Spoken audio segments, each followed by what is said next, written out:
बहुत ही गर्व एवं उत्साह का दिवस आज है, क्योंकि आज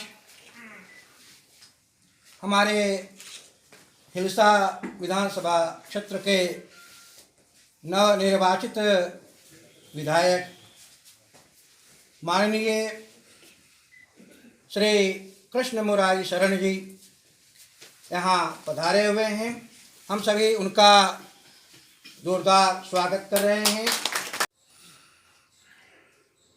जैसे एल.डी. मिश्रा थे इंग्लिश के, एक और थे वीरेंद्र बाबू हिंदी के, ये लोग किताब लेकर के नहीं पढ़ाते थे, एकदम कंठस्थ इन लोग का याद था और हम लोग डरते थे। आज के वातावरण और उस समय के वातावरण में आसमान जमीन का अंतर था। मिनट भी लेट हो गया तो बिना पूछे और डांट खानी पड़ती थी, तब हम लोग फिर क्लास में जाते थे। तो मैं तो इतना कहूँगा कि जो भी विद्यार्थी हैं इस महाविद्यालय के, कम से कम इस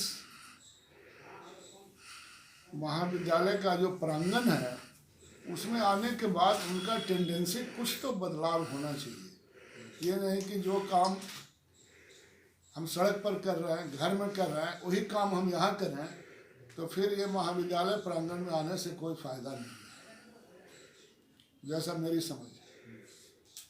तो अगर आप ठीक हैं तो आपके जो शिक्षा देने वाले लोग बैठे हुए हैं वो भी ठीक रहेंगे। आप ठीक नहीं रहिएगा तो इन लोग का भी मजबूरी है कि क्लास में अपना टीचर रूम में चुपचाप बैठे रहेंगे। और एक मेरी कॉलेज के बारे में, जो कि मैं यहाँ के तो कागज मेरे यहाँ रखा हुआ है, क्योंकि विधानसभा खुला नहीं है, पर एमए का पढ़ाई एक, तो ये हमारी इच्छा है, हमारा मन में ये बात है कि कुछ विषयों का यहाँ पर पोस्ट ग्रेजुएट का भी पढ़ाई चालू करवाया जाए, जिससे कि यहाँ पर जो खास करके जो गरीब बच्चे हैं, बच्चियाँ हैं, उनको भी यहाँ पढ़ने का सुविधा मिले और उनको गया और पटना नहीं जाना पड़े। ये मेरी इच्छा है। अब देखिए ये कहाँ तक सफल हो पाता है, ये तो बात की बात है।